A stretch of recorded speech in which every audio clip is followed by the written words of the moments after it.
kami menyampaikan salam kepada kita semuanya. Salam, Tuhan Yesus memberkati setiap kita. Kami berharap saudaraku yang dikasihi Tuhan, ibadah kita pada malam ini kembali akan memberkati kehidupan setiap kita. Saudara, pada hari Minggu kemarin kita telah belajar bahwa bagaimana Daniel mengalami sebuah penglihatan yang sangat menakjubkan, di mana ia melihat bahwa akan terjadi pada akhir zaman, yaitu saudaraku, ada angin dari langit atau angin dari 4 penjuru angin yang akan menggoncang lautan.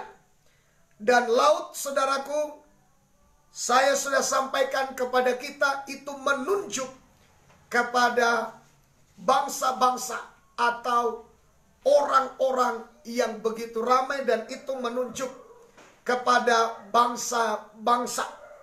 Dan saya juga telah menyampaikan kepada kita bahwa angin, ada 2 pengertian yang saya mengerti di dalam Alkitab. Ada angin pencobaan, ada angin ujian atau angin pengajaran. Pengajaran yang menyesatkan. Ini juga saudaraku, angin yang menyesat, angin pengajaran yang menyesatkan, dan angin yang menyebabkan masalah. Ya, saya sudah mengatakan saudaraku bahwa kita sedang menuju kepada masalah yang akan dihadapi oleh bangsa-bangsa, terutama dalam menghadapi saat ini wabah virus corona. Belum lagi saudaraku, sebentar mungkin ke depan bangsa-bangsa juga akan mengalami apa yang disebut secupak gandum sedinar. Akan ada kelaparan yang melanda bangsa-bangsa. Namun saudara, ini saya katakan akan membawa goncangan bagi bangsa-bangsa. Dan kita juga mendengarkan bahwa presiden kita mengatakan bahwa dunia akan segera mengalami krisis pangan. Ya, ini menyebabkan penggenapan demi penggenapan akan firman Tuhan di dalam kitab Wahyu yang mengatakan secupak gandum sedinar. Kita akan segera masuk dalam penggenapan itu. Nah, Bapak Ibu Saudara yang dikasihi Tuhan, angin juga bisa menunjuk kepada tiupan angin daripada sorgawi. Itulah angin Roh Kudus. Nah, ini semua saudaraku akan bekerja secara bersamaan, dan kita melihat di akhir zaman yang jahat akan semakin jahat dan yang baik akan semakin baik. Roh Kudus akan terus bekerja, dan roh-roh setan juga akan terus bekerja.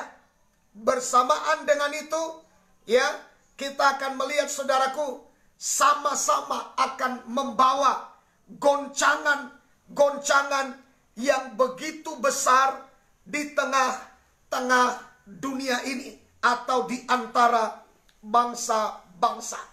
Nah, roh-roh jahat ini dikerjakan oleh iblis melalui antek-anteknya yang kita sebut saudaraku antikristus, ya. Nah, siapa sebenarnya antikristus itu?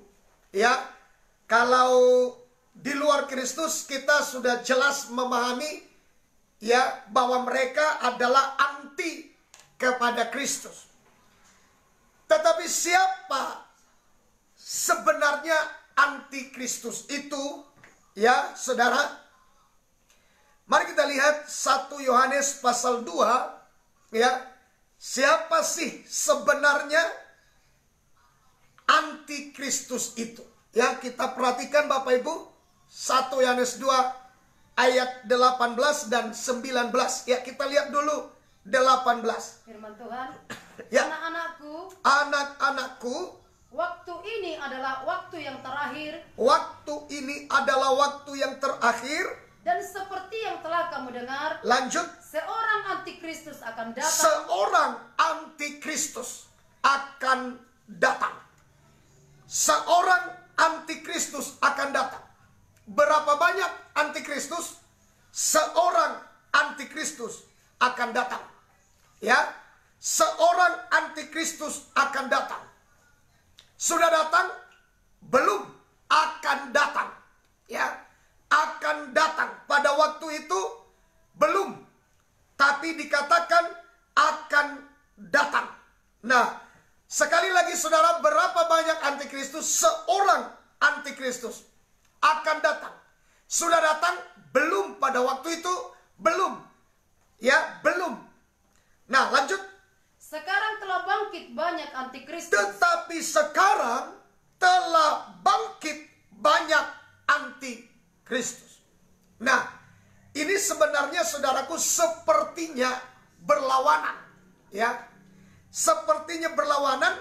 Dari atas dikatakan seorang antikristus. Tetapi kelanjutan ayat ini, sekarang telah bangkit banyak antikristus. Yang seorang itu belum datang. Tetapi yang banyak itu telah bangkit. Mulai dari zaman dulu sudah bangkit. Nah, siapa yang belum datang yang seorang itu, itulah pemimpin antikristus. Nah, siapa yang telah bangkit banyak antikristus, itulah antek-anteknya. Itulah kaki tangannya yang mendahului antikristus. Itulah agen-agen daripada antikristus. Nah, saudara, sebagaimana bahwa ada antek-anteknya antikristus, ada kaki tangan antikristus, ada agen-agen antikristus yang mendahului pribadi yang akan datang, yang mendahului pemimpin daripada antikristus itu. Itulah makanya Bapak Ibu, Kristus juga seharusnya di dunia ini memiliki agen-agen pemberita Injil, pemberita tentang kerajaan sorga. Ya, jangan lebih banyak agen-agen daripada antikristus. Tapi seharusnya saudaraku, lebih banyak agen-agen Kristus yang membawa kabar baik, yang memberitakan Injil, yang memenangkan jiwa, yang melakukan apa yang diperintahkan oleh Kristus. Makanya kita harus menjadi agen yang membawa kabar baik, yang membawa kabar keselamatan, kabar yang memberikan harapan di dalam Kristus. Ya, nah, kapan saudaraku sebenarnya pemimpin antikristus ini akan datang? Ya, kapan? Saudaraku, dia akan menyatakan diri setelah selesai masa 3,5 tahun yang pertama. Nah, sebenarnya saudara, ada 3 tahap zaman antikristus yang harus saudaraku perlu kita mengerti. Tapi nanti kapan-kapan kita akan belajar. Malam ini kita tidak akan belajar itu. Tapi ke depan kita akan belajar 3 tahap zaman antikristus. Malam ini saudara, kita akan belajar siapa sih antikristus yang ada di antara kita atau yang berasal dari tengah-tengah kita. Ini penting Bapak Ibu. Penting kita pahami, jangan-jangan kita juga ada di dalamnya. Tapi kita enjoy saja. Nah, mari kita belajar siapa sih antikristus itu. Ayat 19. Ayat 19. Ya. Memang mereka berasal dari antara Nah, kita. perhatikan. Antikristus yang banyak itu, ya, termasuk mereka berasal dari antara kita. Ini penting kita pahami. Berasal dari orang percaya. Berasal dari orang yang tadinya pengikut Kristus. Sebab dia dikatakan memang mereka antikristus yang banyak itu berasal dari antara kita. Siapa mereka? Lanjut. Tetapi mereka tidak sungguh-sungguh termasuk pada kita. Mereka adalah orang-orang yang tidak sungguh-sungguh termasuk pada kita. Artinya tidak sungguh-sungguh termasuk sebagai pengikut Kristus. Ya. Perhatikan Bapak Ibu. Sudahkah kita sungguh-sungguh? Dari sini kita sudah dapat menarik kesimpulan, memahami tentang diri kita. Apakah kita terlibat di dalam keanggotaan antikristus atau tidak sama sekali? Dari mana kita memahaminya? Gampang. Yaitu apakah kita termasuk golongan orang yang sungguh-sungguh atau tidak. Mari kita belajar sungguh-sungguh. Sungguh-sungguhkah kita jadi pengikut Kristus? Sungguh-sungguhkah kita menjadi penyembah Kristus? Sungguh-sungguhkah kita di dalam beribadah kepadanya, menaklukkan hidup kita kepadanya, menyerahkan hidup kita kepadanya? Kalau saudara mengatakan, saya seorang Kristen, itu tidak bisa dibantah. Tapi kalau ditanya, apakah saudara sungguh-sungguh, hanya saudara yang tahu. Dan Tuhan yang tahu. Kenapa perlu ini saya singgung Bapak Ibu? Untuk menggunakan kesempatan ini, kita dapat berubah. Kita dapat bertobat. Kita dapat memperbaiki diri. Kristen tidak cukup. Tapi harus saudara dibuktikan dengan sungguh-sungguh. Kita harus sungguh-sungguh. Sebab dikatakan di sini, diulang ayat 19. Memang mereka berasal dari antara kita. Memang antikristus itu berasal dari antara kita. Siapa mereka? Lanjut.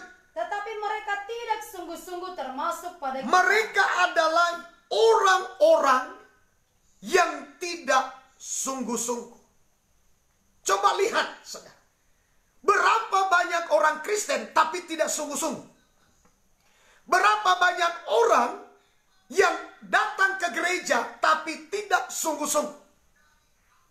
Berapa banyak saudaraku yang dikasihi Tuhan yang selama ini datang ibadah, datang ke gereja, melakukan ibadahnya, tapi mereka tidak sungguh-sungguh. Berapa banyak orang yang setia di dalam bertuhan selama ini, tapi hidupnya juga dalam persungutan, hidupnya juga saudara mengeraskan hati, hidupnya juga penuh kebencian, hidupnya juga penuh dendam, hidupnya juga bersungut-sungut mendengar firman, hidupnya juga saudaraku yang dikasihi Tuhan bersungut-sungut di dalam melakukan apapun kepada Tuhan, dan kedapatan setiap mereka adalah orang Kristen tapi tidak sungguh-sungguh.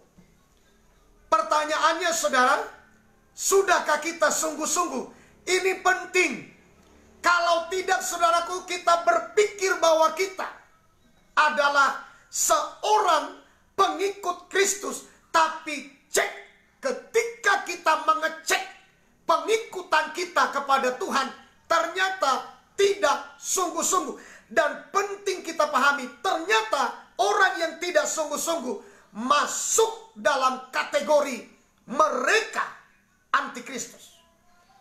Saudaraku, serius, supaya ada kesempatan yang ada ini bisa kita gunakan untuk dapat memperbaiki diri. Ibadah harus sungguh-sungguh. Pengikutan kita kepada Tuhan harus sungguh-sungguh. Sungguh-sungguh menjalani jalan-jalannya, tidak menyimpang ke kiri dan ke kanan. Firman Tuhan harus sungguh-sungguh mengejarnya. Mendengarnya harus sungguh-sungguh. Menghidupinya harus sungguh-sungguh. Kalau tidak Bapak Ibu, kita bisa masuk dalam kategori anti-Kristus. Lanjut, coba kita lihat. Sebab jika mereka sungguh-sungguh termasuk pada kita, ya, niscaya mereka tetap bersama-sama dengan kita. Jika mereka sungguh-sungguh termasuk pada kita, artinya jika mereka sungguh-sungguh termasuk sebagai milik Kristus, niscaya mereka akan tetap sebagai pengikut Kristus. Apakah doa mereka tidak dijawab atau dijawab, mereka akan tetap jadi pengikut Kristus. Mereka akan tetap sungguh-sungguh. Mereka akan tetap bertekun. Apakah mereka memikul salib atau tidak? Apakah mereka mengalami jawaban doa atau tidak? Apakah mereka mengalami kesakitan atau tidak? Apakah mereka diejek atau tidak? Apakah mereka dihina atau tidak? Apakah mereka penuh penderitaan atau tidak? Itu saudaraku tetap tidak mengubah kesungguh-sungguhan mereka sebagai pengikut Kristus. Karena Alkitab mengatakan bahwa kelaparan tidak bisa memisahkan kita dari kasih Kristus. Salib tidak bisa memisahkan kita dari salib Kristus. Ujian hidup tidak bisa memisahkan kita dari kasih Kristus. Pencobaan hidup tidak bisa memisahkan kita dari kasih Kristus. Jadi apapun penderitaan, apapun kesakitan, apapun masalah, apapun badai yang menekan kehidupan kita, itu tidak bisa menggeser kesungguh-sungguhan kita bahwa kita adalah pengikut Kristus, taat sampai mati. Bahkan Yesus berkata, taat sampai mati di kayu salib. Itulah Kristen yang sungguh-sungguh. Dia tidak mundur, saudara. Nyawa dipertaruhkan. Ya, jangankan saudaraku hanya salib yang dipikulkan kepadanya. Kelaparan, kemiskinan, ejekan, hinaan, penderitaan, ketelanjangan tidak akan membuat surut kesungguh-sungguhannya dalam mengikut Kristus. Tapi saudara, orang-orang yang tidak sungguh-sungguh, ada masalah sedikit dikatakan mereka sudah tidak termasuk pada kita. Artinya tidak termasuk menjadi pengikut Kristus. Mereka sudah undur dengan banyak alasan. Mereka memprotes Tuhan dengan banyak alasan. Tapi sekali lagi saya tekankan ya, bahwa tidak semua Kristen adalah pengikut Kristus yang sungguh-sungguh. Ya, tidak semua sungguh-sungguh sebagai pengikut Kristus yang sejati.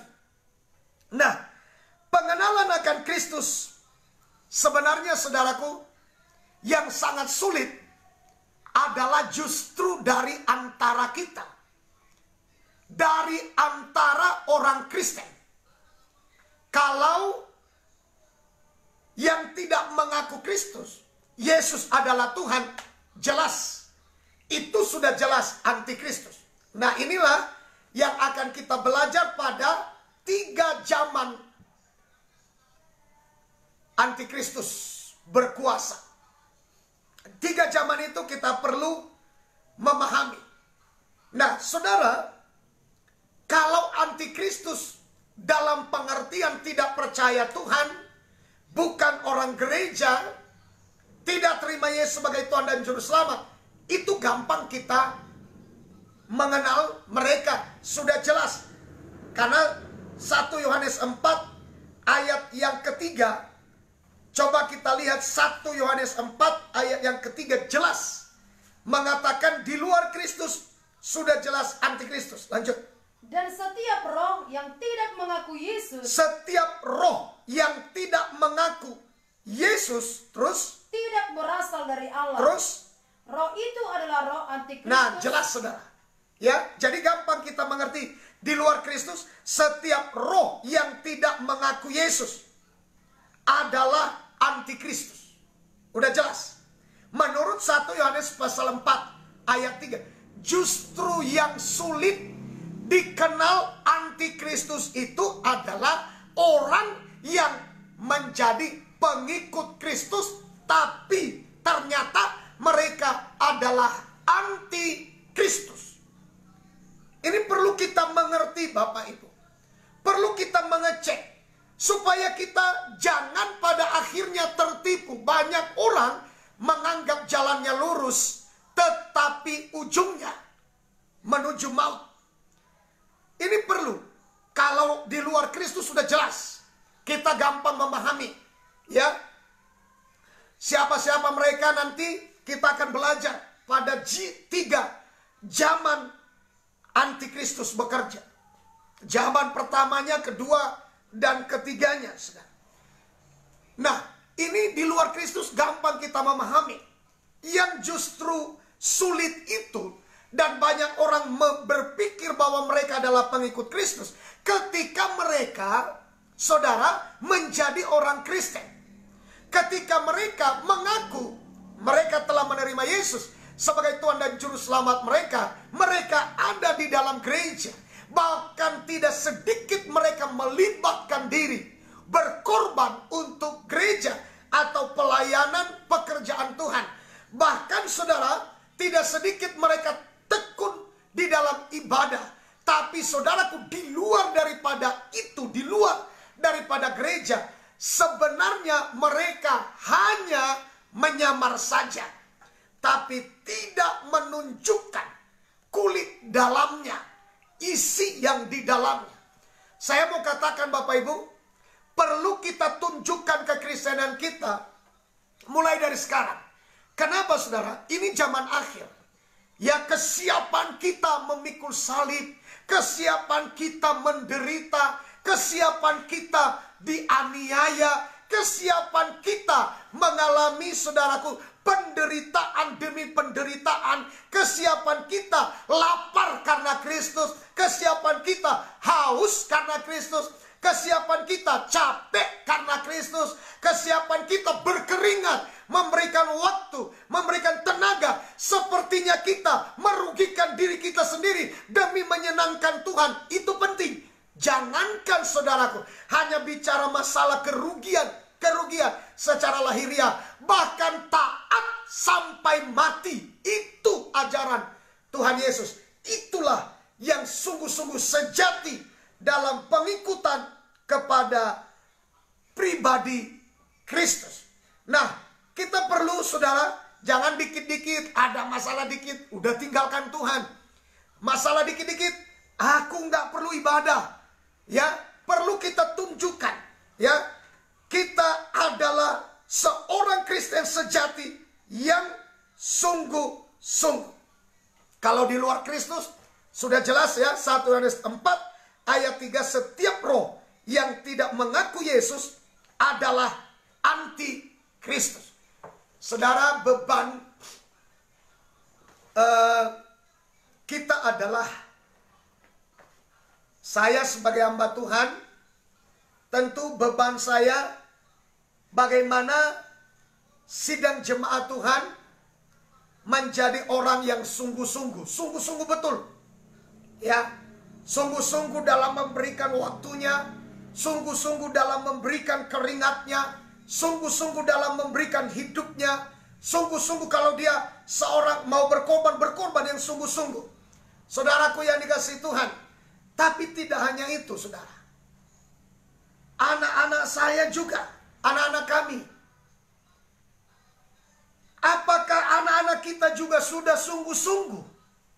Karena tidak sungguh-sungguh, saya katakan saudaraku antikristus. Bukan saya yang ngomong. Bukan saya yang ngomong. Alkitab yang ngomong. Termasuk anak-anakku yang mendengarkan firman ini. Jangan kita jadi pengikut antikristus. Apa buktinya? Kalau kita tidak sungguh-sungguh. Sungguh-sungguh dalam mengiring Tuhan. Sungguh-sungguh dalam mengikut Tuhan. Sungguh-sungguh memberikan hidup kita. Sungguh-sungguh. Apalagi waktu sekarang zaman akhir ini, saudara. Tidak ada lagi waktu bermain-main, sungguh-sungguh. Sama seperti Yakub itu, Bapak Ibu. Pada waktu dia mau pulang ke kampung halamannya, ia berjumpa dengan malaikat di tepi sungai Yabok. Lalu saudaraku, saat ia bertemu dengan malaikat itu, ia merangkul kaki malaikat itu, Bapak Ibu. Dan ia tidak melepaskan. Itu yang namanya sungguh-sungguh. Apapun yang terjadi, ia tidak lepaskan. Ia sudah capek, ia tidak lepaskan. Ia sudah semalam-malaman merangkul kaki daripada malaikat itu, bergulat dengan malaikat itu. Tapi walaupun ia tahu bahwa ia sudah sungguh-sungguh capek, ia sungguh-sungguh satu malaman sudah merangkul malaikat itu, bergulat dengan malaikat itu. Tapi Alkitab mencatat ia tidak melepaskan malaikat itu sampai malaikat itu memberkati dia. Ketika sampai fajar menyingsing, malaikat itu berkata kepadanya, "Sudah, ini waktu sudah mulai masuk pagi. Nanti saya akan dilihat orang. Lepaskan aku." Tapi komitmen daripada Yakub, ia sungguh-sungguh tidak mau melepaskan sebelum dia diberkati. Ini kata sungguh-sungguh. Lalu tiba-tiba, Bapak Ibu, malaikat itu memukul pangkal pahanya. Sampai Alkitab mencatat, itu saudaraku membuat pangkal paha daripada Yakub itu patah, Bapak Ibu. Ya, sampai ia pincang, dipukul. Dan malaikat itu berkata, "Lepaskan aku." Tapi walaupun dia menanggung rasa sakit, walaupun rasa sakit karena pangkal pahanya patah, ia tetap tidak melepaskan. Itu yang saya sebut sungguh-sungguh. Apakah saudara akan melepaskan Tuhan ketika saudara kesakitan? Apakah saudara melepaskan Tuhan ketika saudara ditantang berkorban? Apakah saudara melepaskan Tuhan ketika saudara ditantang mengampuni? Apakah saudara melepaskan Tuhan ketika saudara ditantang harus tetap kuat mengiring Tuhan saat kelaparan, saat kehausan, saat doa belum dikabulkan, saat ekonomi belum dipulihkan, saat pekerjaanmu belum dipulihkan, saat keadaanmu belum dipulihkan, saat kesehatanmu belum dipulihkan? Apakah engkau ditantang melepaskan Tuhan atau tidak? Yakub tidak melepaskan Tuhan. Ia tahu bahwa kalau ia melepaskan Tuhan, tidak ada pertolongan. Maka untuk itu, walaupun kakinya sudah pangkal pahanya patah, ia tetap tidak melepaskan. Itulah yang saya sebut sungguh-sungguh. Dan akhirnya apa yang terjadi? Malaikat Tuhan itu yang telah melihat pangkal paha daripada Yakob telah patah. Ya, ia lihat Yakob tetap tidak melepaskan. Akhirnya malaikat itu justru menyerah dan memberkati Yakob, saudaraku. Ia diberkati dan berkat atas Yakob, perhatikan, sampai namanya diganti menjadi Israel. Dari keturunan Israel, 12 suku itulah yang dipilih oleh Tuhan. Saudaraku yang dikasihi Tuhan, saudara akan tetap dipertahankan Tuhan. Saudara akan tetap menjadi pilihan Tuhan. Kalau saudara sungguh-sungguh tidak menyerah, hanya masalah doa belum dikabulkan. Tidak menyerah, hanya masalah salib yang belum dilepaskan dari pundak saudara. Tidak menyerah, hanya masalah karena saudara diejek, saudara dihina, saudara miskin, saudara kekurangan, dan lain sebagainya. Atau mungkin saudara dianiaya. Saudara tetap tidak akan pernah undur dari jalan Tuhan. Saudara akan tetap bertahan, mempertahankan, ikut Tuhan walau sampai kapanpun. Saudaraku, mari kita berkomitmen. Karena waktunya sekarang gereja sedang mengalami penampian. Ya, saudaraku, kemarin kita mendengarkan bahwa ini akan berakhir sampai pada bulan Juni-Juli. Tapi saudaraku, kita mendengar kembali, bahkan dikatakan lagi, saudara, ini kemungkinan akan berakhir pada bulan September. Tidak ada kepastian, Bapak Ibu. Tidak ada kepastian. Saya mau katakan, waktu yang masih sisa ini, yang diberikan Tuhan kepada kita, mari kita gunakan sebaik-baiknya. Sekali lagi, miliki kata kunci, sungguh-sungguh. Miliki kata kunci, sungguh-sungguh. Mulai dari sekarang, sungguh-sungguh. Walaupun saudara ada di rumah, di dalam mengikuti ibadah selama beberapa waktu yang diizinkan Tuhan kita ibadah di rumah, saya katakan sungguh-sungguh. Mari kita lakukan dengan sungguh-sungguh. Nah, menurut 1 Yohanes 2 ayat 19 ini, siapakah antikristus itu? Ya, siapakah mereka? Antikristus itu. Antikristus adalah orang yang tadinya, perhatikan baik-baik. Antikristus adalah orang yang tadinya memulai mengawali hidup mereka dengan roh, tapi mengakhirinya di dalam daging. Itulah yang menjadi antikristus. Tadinya cinta Tuhan, tadinya dengan segenap hati, tadinya sungguh-sungguh apakah yang harus kulakukan Tuhan supaya aku beroleh selamat. Tadinya sungguh-sungguh. Tapi ketika Tuhan beritahu, oke, jualah hartamu, ternyata ia undur dan tidak bisa lagi menjadi pengikut Tuhan. Saudaraku yang dikasihi Tuhan, inilah yang dikatakan dia memulai, dia mengawali hidupnya di dalam roh, tapi dia mengakhirinya di dalam daging. Itulah yang kemudian menjadi antikristus. Galatia 3 ayat yang ketiga. Galatia 3 ayat yang ketiga. Firman Tuhan. Ya. Adakah kamu sebodoh itu? Ya. Kamu telah memulai dengan roh. Ya. Maukah kamu sekarang mengakhirinya di dalam daging? Nah, perhatikan saudara. Siapakah antikristus? Orang-orang yang sudah menjadi Kristen. Orang-orang yang tekun bergereja selama ini. Mereka adalah orang-orang yang telah memulai di dalam roh, mengawali di dalam roh, tapi di tengah perjalanan hidup mereka, mereka mengakhirinya ternyata di dalam daging. Jelas Bapak Ibu, bahwa adakah kamu sebodoh itu? Kamu telah memulai dalam roh, maukah kamu sekarang mengakhirinya di dalam daging?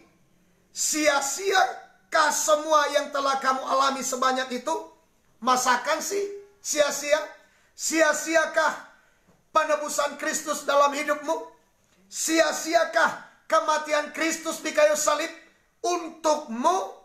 Engkau sia-siapkankah keselamatan yang telah dijanjikan Kristus bagimu? Sia-siakah itu semuanya? Kenapa engkau mengakhirinya di dalam daging? Saudaraku yang dikasihi Tuhan, 2 Timotius pasal 4 ayat 14, karena Demas telah mencintai dunia ini dan meninggalkan aku. Ia telah berangkat ke Tesalonika.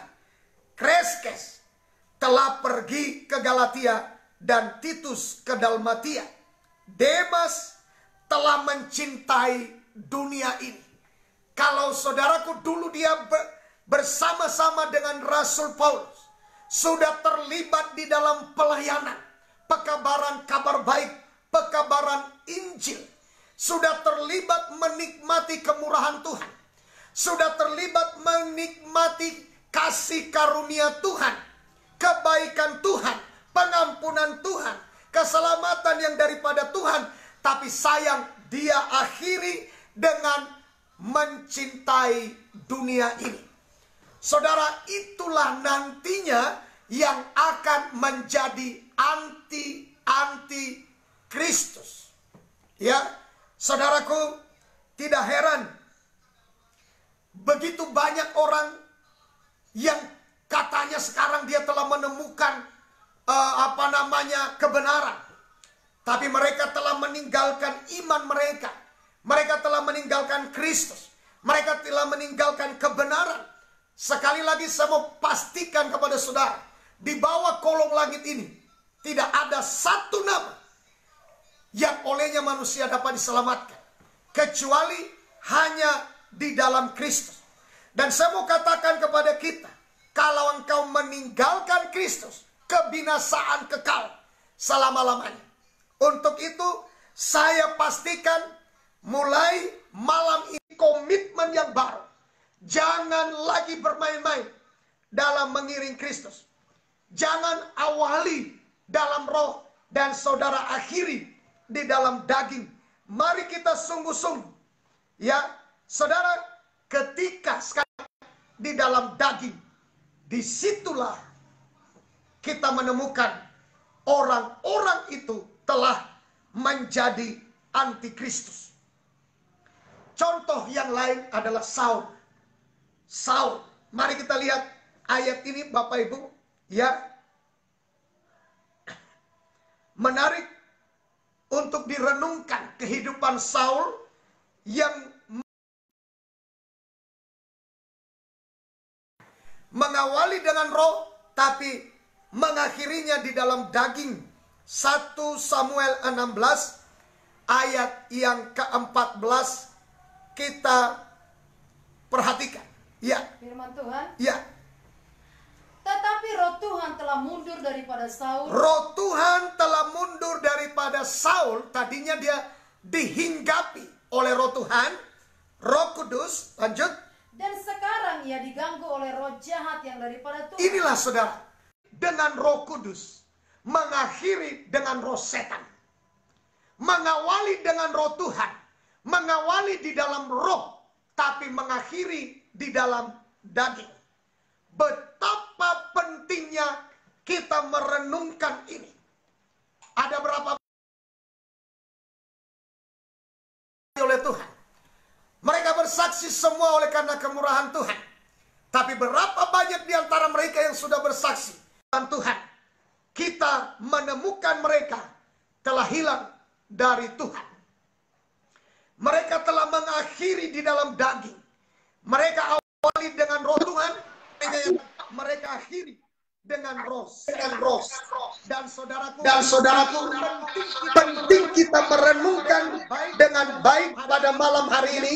Ya, kita lihat perjalanan daripada kehidupan Saul, di mana dia ya, memulainya dengan roh Tuhan, tetapi sekarang dia akhiri dengan roh jahat atau mengakhirinya dengan roh setan. Mari Bapak Ibu kita renungkan baik-baik bagaimana kehidupan daripada Saul. 1 Samuel 28. Mari kita perhatikan ayat yang ke-8. 1 Samuel 28 ayat yang ke-8 dan ayat 9. Ya, silakan.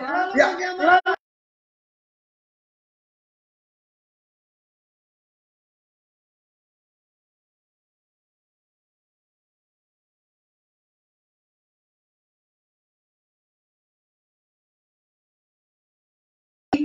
Dengan perantaran arwah, dan panggillah supaya muncul kepadaku orang yang akan kusebut kepadamu. Nah, perhatikan Bapak Ibu, mulai dari cobalah. Ya, Bapak. Kalau engkau menenung bagiku, terus Dengan perantaran arwah, dengan perantaraan arwah, orang yang akan kusebut kepadamu. lanjut ayat 9. Tetapi perempuan itu menjawabnya, Ya, tentu engkau mengetahui apa yang diperbuat Saul. ya, tentu engkau tahu apa yang telah dilakukan, diperbuat oleh seorang Saul, Raja Saul, terus Bahwa ia telah melenyapkan dari dalam negeri para pemanggil arwah dan roh peramal. terus. Mengapa engkau memasang jerat terhadap nyawaku untuk membunuh aku? Nah, coba lihat Bapak, jelas bahwa ketika Saul mengawali hidupnya, pengikutannya kepada Tuhan, dia awali di dalam roh. Dan pada waktu dia mengawali di dalam roh, praktiknya bagaimana?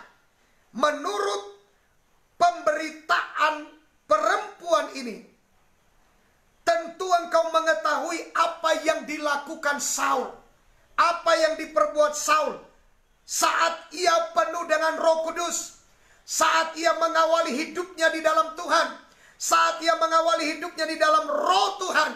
Tentu engkau tahu apa yang ia perbuat. Ia telah melenyapkan dari dalam negeri para pemanggil arwah dan peramal. Inilah orang yang sungguh-sungguh pada awalnya.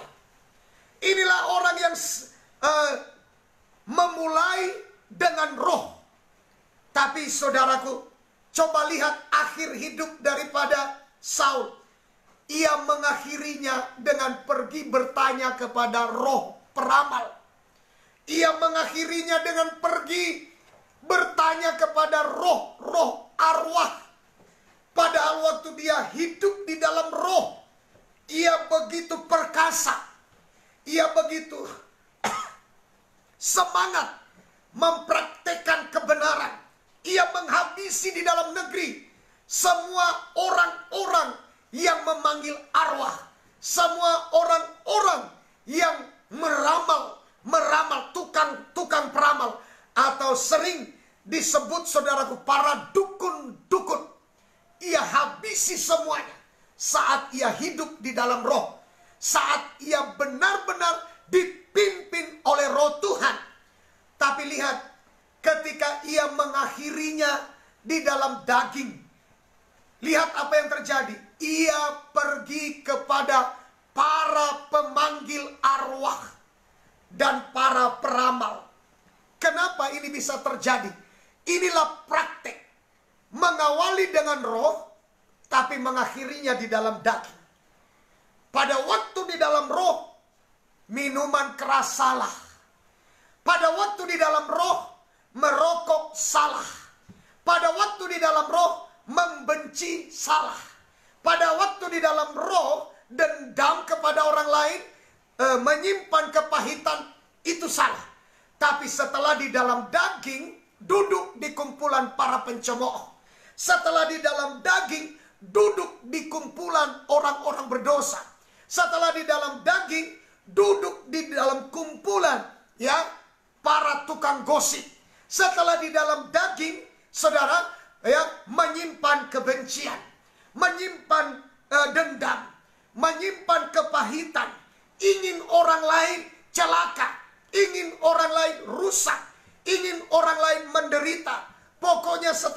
dalam daging, ia susah melihat orang senang, dan ia sangat senang melihat orang susah. Itulah setelah hidup di dalam daging. Pada waktu hidup di dalam roh, nggak bisa seperti itu, Pak. Nggak bisa seperti itu, Bu. Nggak bisa seperti itu, Kak. Nggak bisa seperti itu, Dek. Nggak bisa seperti itu, Bang. Tapi setelah di dalam daging, ima tutup. Memang najhati. Tor mati manian. Terus mati maunya. Bangkrut maunya. Ditabrak mobil maunya. Mati maunya. Itulah bukti orang tadinya yang memulai dalam roh sudah berakhir dengan mengakhirinya di dalam daging. Saudaraku, saya mau bertanya kepadamu, jawab di dalam hati, akui di hadapan Tuhan. Mari kita lakukan pertobatan. Saudaraku, apakah engkau sekarang telah mengakhirinya di dalam daging? Hidup di dalam daging tidak sungguh-sungguh. Mari kita bangkitkan roh kita. Mulai malam ini kita lakukan pertobatan kembali, supaya kita tidak masuk dalam kelompok kategori anti-Kristus. Sebab jelas Bapak Ibu adalah orang yang tidak sungguh-sungguh. Mari kita bersungguh-sungguh. Ya, kita lihat Saul ini, saudara, apa yang tidak dikaruniakan Tuhan. Dia dari kelompok kecil. Dia dari keluarga kecil. Dia dari suku terkecil. Tapi lihat, dia diangkat menjadi raja. Apa yang kurang? Tapi masalahnya Bapak Ibu, ketika dia tidak hidup dalam ketaatan, ketika dia tidak hidup dengar-dengaran akan Tuhan dan firman Tuhan, apa yang terjadi? Ia bergeser, mulai dia mendengar suara dagingnya sendiri, suara yang datang dari dirinya sendiri, suara yang muncul dari hatinya sendiri. Apa yang terjadi? Akhirnya ia melawan firman yang telah disampaikan jelas oleh Samuel kepadanya. Ia lebih mendengarkan orang tetangganya. Ia lebih mendengarkan suaminya.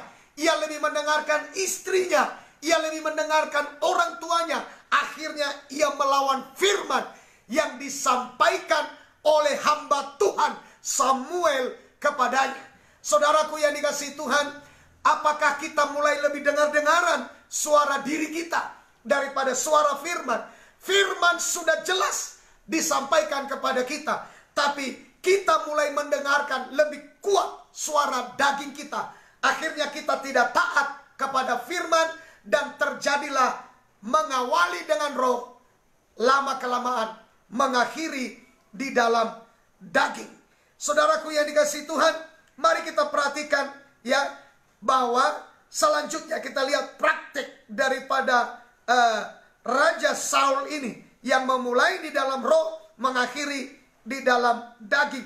Akhirnya ia datang kepada para pemanggil arwah. Ayat 6. Ayat 6 firman Ya, Tuhan. ya. Dan Saul bertanya kepada Tuhan. Ya, terus. Tetapi Tuhan tidak menjawab dia. Lanjut. Baik dengan mimpi, baik dengan urim, baik dengan perantaraan para nabi. Ayat 7. Lalu berkatalah Saul kepada para pegawainya. Ya. Carilah bagiku seorang perempuan yang sanggup memanggil arwah. Apa yang terjadi dengan Saul? Apa yang terjadi dengan dia, Bapak Ibu? Dia mulai berkata, panggillah, carilah bagiku seorang perempuan yang sanggup memanggil arwah. Padahal dulu, waktu dia dalam kebenaran, waktu dia di dalam roh, ia menghabisi semua para pemanggil arwah.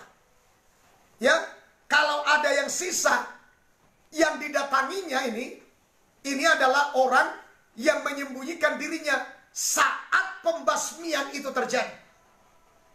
Harusnya Saul sadar, untuk apa ku panggil para pemanggil arwah? Dulu mereka sudah kusingkirkan. Tapi kenyataannya itulah bukti kalau orang sudah mulai hidup dalam daging. Sekeras apapun firman Tuhan tidak mempan lagi. Sebenar apapun firman Tuhan tidak mempan lagi. Ya, sekudus apapun pemberita firman itu tidak mempan lagi. Jangankan hamba-hamba Tuhan yang sekarang, seandainya Yesus berdiri di depannya juga, ia tetap murtad dan mengeraskan hati. Kenapa? Kita lihat saja buktinya. seorang bernama Yudas. Siapa gurunya? Langsung Yesus yang adalah Tuhan. Tapi dasar suara dagingnya lebih keras ia dengar. Akhirnya ia membunuh Yesus dengan menerima upah. Mengerikan Bapak Ibu. Mengerikan sekali. Nah, itulah makanya kita perlu belajar malam ini apa penyebab banyak orang pergi ke dukun. Orang Kristen loh. Bahkan tidak sedikit ada para pelayan-pelayan Tuhan yang pergi ke dukun. Ya, ketika mereka menghadapi masalah. Sebenarnya sih kenapa orang-orang pada pergi ke dukun? Kenapa? Coba lihat jawabannya sebenarnya ada di ayat 6. Ayat 6. Dan Saul bertanya kepada Tuhan, Terus? tetapi Tuhan tidak menjawab dia. Terus? Baik dengan mimpi, baik dengan urim, baik dengan perantaraan para nabi. Kenapa akhirnya dia pergi mencari yang bisa memanggil arwah orang mati? Karena Tuhan tidak mendengarkan dia. Karena doanya tidak didengarkan oleh Tuhan. Jadi orang-orang yang pergi ke dukun itu, orang-orang yang pergi kepada peramal-peramal itu adalah orang-orang yang mereka tahu doanya tidak akan didengar oleh Tuhan. Itunya itu. Mereka sudah lebih mendengarkan suara daging mereka. Tidak lagi mentaati Tuhan, tidak lagi mentaati roh Tuhan. Dan akhirnya mereka pergi kepada dukun. Saudara, dengarkan baik-baik. Walaupun engkau rajin ke gereja, walaupun engkau sudah melayani Tuhan, walaupun engkau terlibat di dalam pekerjaan Tuhan, tapi saya mau katakan kepadamu, kalau sampai hari ini engkau masih seperti Saul, masih mengandalkan dukun, masih mengandalkan roh orang mati, masih mengandalkan roh peramal, engkau masuk dalam golongan antikristus. Walaupun engkau ada di gereja, walaupun engkau rajin gereja, engkau adalah antikristus. Saya mau katakan masih ada kesempatan. Mari kita bertobat. Saudaraku yang dikasihi Tuhan, mari kita berubah. Masih ada kesempatan. Waktu yang masih sisa ini Tuhan izinkan untuk masa pertobatan kita dapat kerjakan di hadapan Tuhan. Haleluya. Kita lihat Bapak Ibu, 1 Tawari 10 ayat 3 dan 4. Kita lihat bagaimana akibat daripada orang yang mengawali dengan roh tapi mengakhirinya dengan daging. Apa akibatnya? Mari kita lihat Firman Tuhan. Kemudian makin beratlah pertempuran itu bagi Saul. Terus Para pemanah menjumpainya dan melukainya. dia terluka dalam sebuah peperangan. Lanjut. Lalu berkatalah Saul kepada pembawa senjatanya, "Hunuslah pedangmu dan tikamlah aku, supaya jangan datang orang-orang yang tidak bersunat ini memperlakukan aku sebagai permainan." Lanjut. Tetapi pembawa senjatanya tidak mau, karena ia sangat segan. Kemudian Saul mengambil pedang itu dan menjatuhkan dirinya ke atasnya. Mengerikan Bapak Ibu. Artinya apa? Saul mati bunuh diri. Mengerikan. Inilah akibat Bapak Ibu. Mengawali di dalam roh, tapi mengakhiri di dalam daging. Saat melakukan peperangan dengan bangsa Filistin, saat itu Bapak Ibu, ia mengalami terluka. Dan saat terluka, dia takut nanti musuhnya datang dan ia menjadi dipermain-mainkan. Ia mengalami kesakitan. Lalu apa yang terjadi? Ia bilang sama yang menyandang senjatanya. Biasanya raja-raja itu diikuti dengan orang-orang tertentu. Salah seorang adalah yang memegang senjata daripada raja. Dan kepada penyandang senjatanya mengatakan, "Ayo, hunus pedang. Ayo, bunuh aku." Sebelum orang musuh itu membunuh aku atau menjadikan mereka mainan bagi mereka. Sebelum aku dijadikan mereka jadi barang mainan mereka. Lalu saudara, pembawa senjatanya sangat takut. Tidak mungkin dia berani membunuh raja, apalagi yang diurapi pikirnya. Lalu saudara, apa yang terjadi? Dia ambil pedang itu, lalu saudara, dia letakkan di bawah, dan ia timpakan dirinya pada pedang itu. Saul mati bunuh diri. Mengenaskan, mengerikan akhir daripada orang yang memulai di dalam roh, tapi mengakhirinya di dalam daging. Salah satu contoh yang saya angkat, saudaraku, Demas yang kembali kepada dunia. Dan Saul yang memulai di dalam roh, akhirnya kembali kepada daging. Bahkan menyembah setan dengan mendatangi pemanggil arwah. Saudaraku, apa yang terjadi?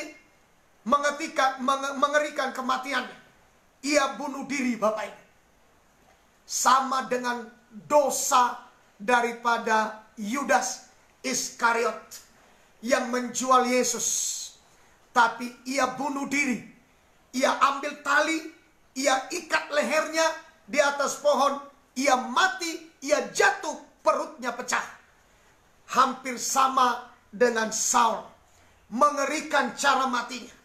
Bapak, Ibu, saudara yang dikasihi oleh Tuhan, kalau Yesus belum datang, pribadi antikristus belum datang untuk menghapus korban santapan dan korban sajian penghapus dosa, saya katakan masih ada kesempatan.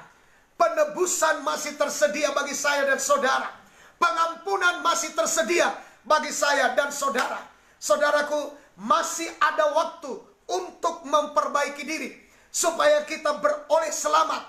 Maka untuk itu, saudaraku, gunakan kesempatan ini untuk kita bertobat sungguh-sungguh. Saya tidak tahu, Bapak Ibu, apakah waktu antikristus muncul atau tidak. Tapi yang jelas, sebentar lagi.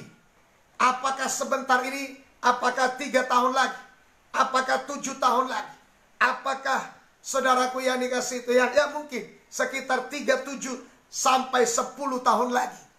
Saya mau katakan, gereja akan segera memasuki masa-masa antikristus. Ya, nanti kita akan belajar, saudaraku, pada 3 tahap antikristus berkuasa. Kita akan melihat. Tapi saya katakan, barangkali kita sudah mulai memasuki secupak gandum sedinar. Secupak gandum sedinar. Bangsa-bangsa akan segera mengalaminya. Saudara, bahkan sekarang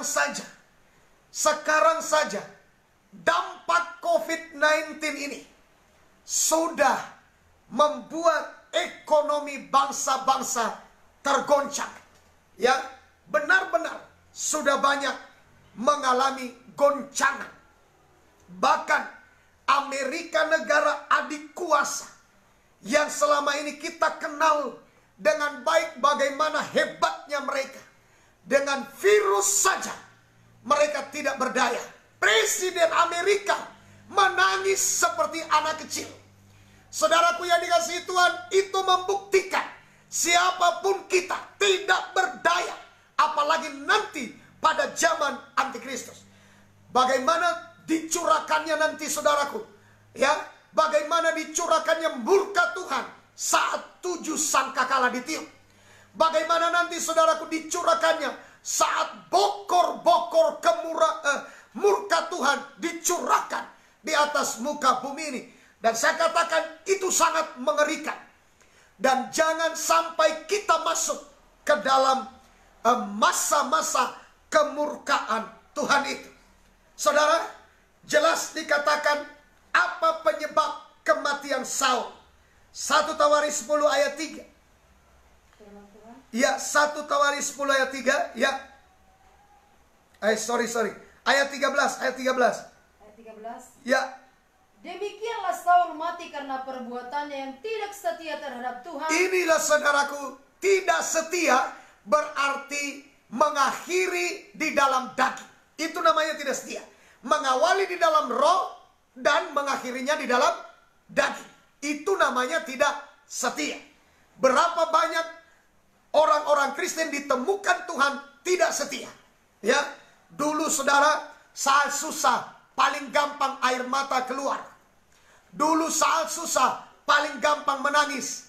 Tapi setelah diberkati susah menangis, bahkan mengeraskan hati, bahkan menganggap enteng penggembalaan, bahkan merendahkan hamba-hamba Tuhan yang memberitakan Injil, karena mereka sudah merasa kuat, karena mereka sudah merasa terberkati, karena mereka sudah merasa saudara tidak kekurangan apa-apa.